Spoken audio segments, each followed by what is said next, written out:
دوستان عزیز درود. این نشر نوبتی برنامه ترانسفر در عمل است و ما از گزارش‌های انجام شده روزانه زمستانه ترانسفری میگوییم. گپ و کار اول با فوتبال تاجیکستان ربط دارد و این هم معلوم شدنی نام سرمربی نوی تیم ملی کشور است.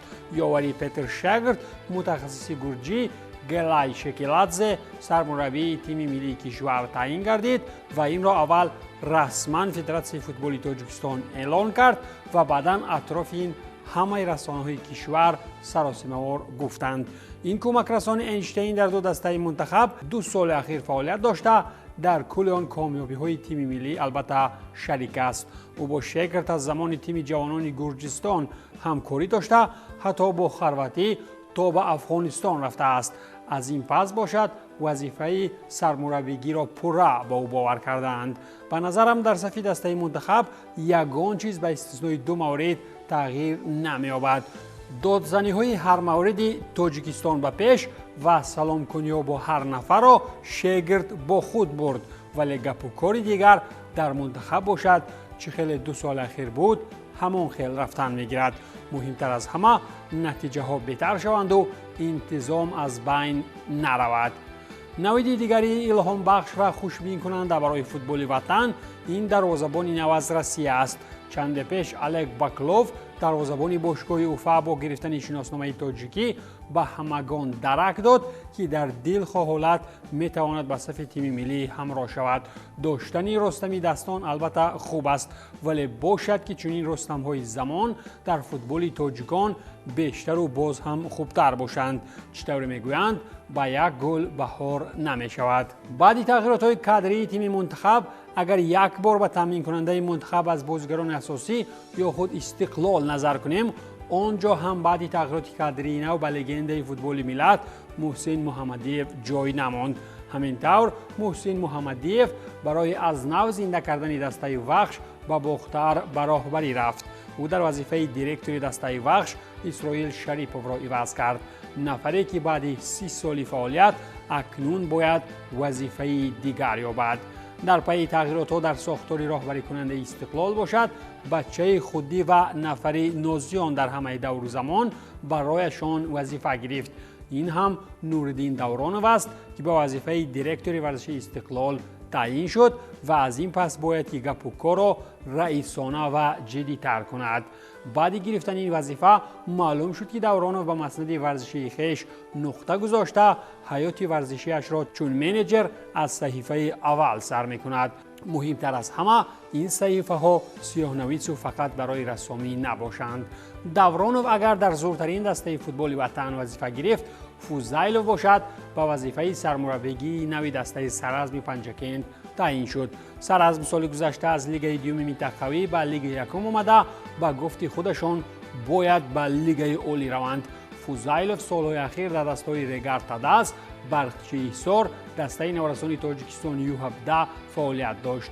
بعد اینقدر کارها اکنون رحمت الله در وطن رودکی فوتبال را زنده می کند تا که از پنجکندهای کوهستان رحمت شنود. از استقلال باشد اگر کسی بعد جام آسیا به خریداری رستم یتیمو بیاید، مجبور است که پولهای هرچی بیشتر را پرداخت کند.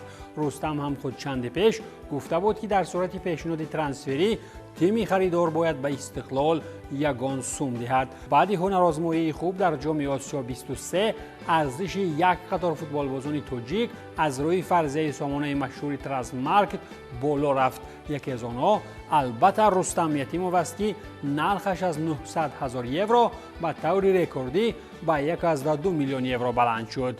برای حسابات نرخ دیگران باشد در کیسه پول داشتن در کار است. از این رو پول که نداریم پس درباره ترانسفر دیگری به پول یا خود پولی کمتر حرف میزنیم. بازیگر منتخب تاجیکستان حمله‌ور شهرام سمیف از میلسامی مالدووا به صف دسته اندیجان ازبکستان پیوست. با یک گفته برای به دست آوردن بازیکن 23 ساله تاجیک $50,000 به میلسامی پرداخت شده است. همزمان به دوشنبه سابق بازیکن اوکراینی استقلال الکسی لارین که طی چند سال اخیر در هیئت دسته‌های نفتچی و پختکار ازبکستان برآمد می‌کرد برگشته است. اینجا البته معلوم است که لارن با آمدنش به دوشنبه نه به سیسکا و نه به خود تیم دوشنبه بلکه دیگر باره به صف استقلال برگشته است. آمدن لارن اگر یگان خبری واو نباشد، لیکن گپ‌ها سری سرمربی نو استقلال هم زیادند. این مورد هم دوشنبه‌ها یگان نفری نو را نمیارند، بلکه با شناسی درین گویا که گپ و کار حل شده است. با گفته متخصص سربی نیکولا لازارویچ به استقلال میآید. پیش از آمدن لازارویچ از استقلال یک بازیگر جوان رفت. این هم علی جانی عینی است که با انجام مهلت شرطنامه به کراسنودار رفت و از آنجا راه سمت چمپیوناتی گرجستان پیش گرفت. سامگورالی گرجستان دسته نوی اجاروی علی جان بوده. این نوبت باید کار نکند که به اجاره به اسخاتا بیاید. به اسخاتا باشد بعد رفتن دروازه‌بان ولادیسلاو شفچنکو دروازه‌بان نوی خارجی می آید. این هم دستپروری شریف مولداویا دیمیتری ستاژیلی 32 ساله است که حتی تجربه رقابت در لیگ اروپا را دارد. آمدن از لیگ اروپا به جام تاجیکستان هم البته خوب سرگذشت است که نه هر بازیگر سر می‌گذراند. در این برابر یکی از شهران فوتبال تاجیک در مویسر آرایی بعد تنفس طولانی تیمی خارج یافتنی است. گپ سری شریدین بابایف می رود که احتمال به اندیجان ازبکستان رود. از سال 23 شریدین بعد جراحت زانو در صنعت نفت ایران پسر ظهیر بابایف به باشگاه بود و این روزها باشد پیراهن حاصلات در تن دارد. اگر گپ‌ها با خارجان به قول تغری نگیرند، ممکن شریدین شیریش را در ملک ختلان نشان دهد. از تاجیکستان به انگلیا می رویم. در لیگ باشگاهی رقم 1 دنیا این زمستان در قیاس به دیگران توتنهام هاتسپور اندک چکانی کرد. این تیم لندنی لوکاس برگوال را از دسته بارسا را بوده پیراهن خودی پوشانید. نیمه‌بازیگر شوئدی 18 ساله با همین بر عوض 10 میلیون جمع لیورپول از تابستان در پرمیر لیگ انگلیا سینه سپر می‌کند. بارسا باشد بازیگر یورد گاردن را بر عوض 7.3 میلیون یورو گرفتنی بود، ولی چطوری دیدیم لندنی‌ها پولی بیشتر دارند. همکاری برگ با توتنهام از روی حجت‌ها تا سال 29 مهلت داشته. لوکاس و تیم نوش روز 1 ایول همراه می شود.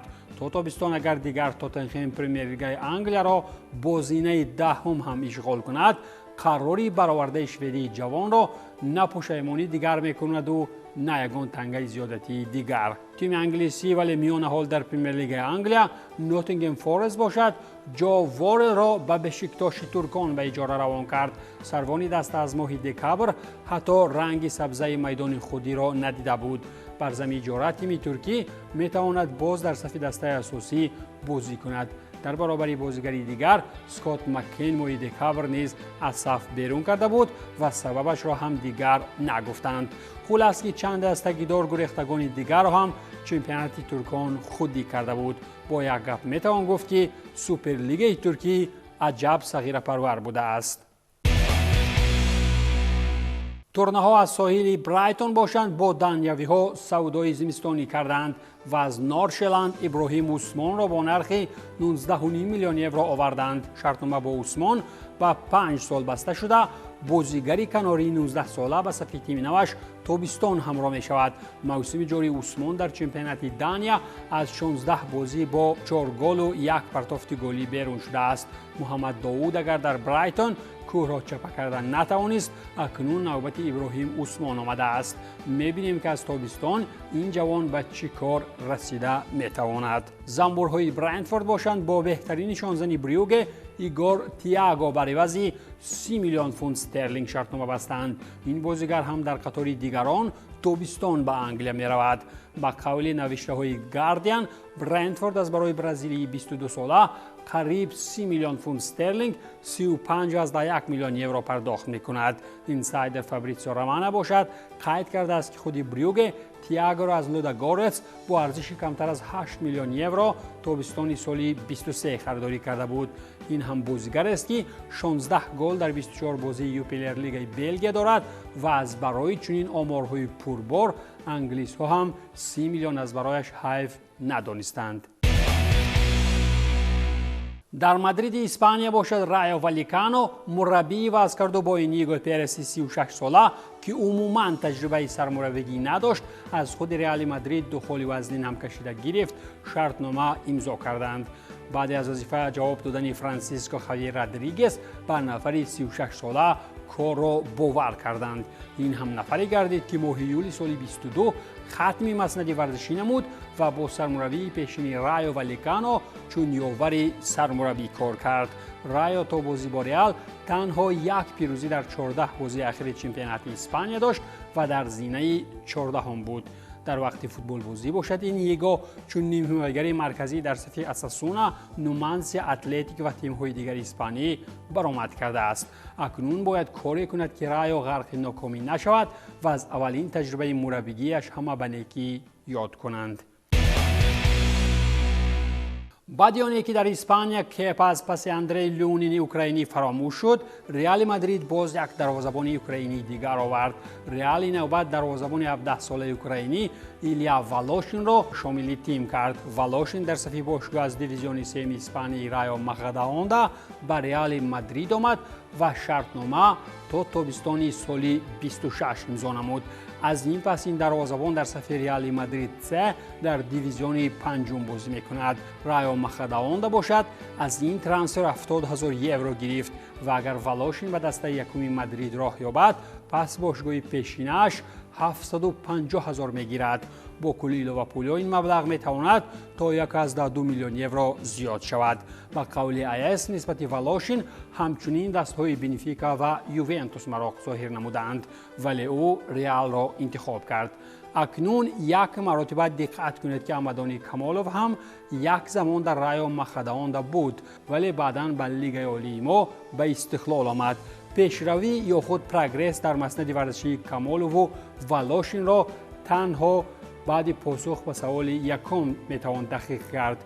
دیویزیون پنجم رئال و امکان رسیدن تا دسته دون کارلو بهتر باشد یا که لیگ عالی استقلال و امکانیت رفتن به پختکار و نوبهار همسایه کشور.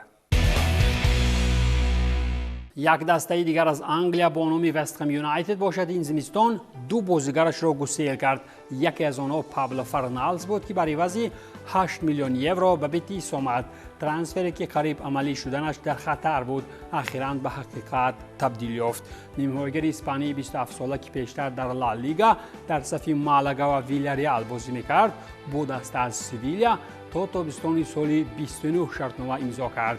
طور اشاره شد بتیس همه حجت‌ها را سری وقت روان کرد ولی وابسته به مشکلات تکنیکی ترانسفری موفق شده در روز اخیر عملی نشد ولی اخیراً جانب‌ها گزارش را درست کرده توانستند. موسم قبلی اگر فرنالدز با وست هم در لیگ کانفرانسیا ظفر یافته بود این موسم پابلو در 15 بازی پرمیر لیگ انگلیا یگان کار خوب کردن نتوانست. همین بود که رفتنش هم برای هر دوی جانب‌ها موافق مقصد شد. بازیگر دیگری وست هم یونایتد را لیون به اجاره گرفت. این هم سعید بن رحمه است که نرخ اجاره‌ایش 6 میلیون یورو را تشکیل داد و او را تا انجام مهلت اجاره میتوانند با 14.4 میلیون یورو خریداری کرد. بر زمین گرفتن 6 میلیون یورو از انگلیا همچنین دسته لیگ یکم ابراز داشت که 10% پول از فروش میباده سعید 28 ساله را هم وست هم یونایتد میگیرد. اینجا هم در روز اخیر محکم شوی روزنه زمستانه ترانسفری قریب که ترانسفر سعید بن رحمه به کار میشد ولی جانب‌ها که به این کار سخت راضی بودند بن رحمه دیگر به فرانسه رفته توانست. این بود پایان برنامه ترانسفر در عمل. تنسیت و پولدار باشید.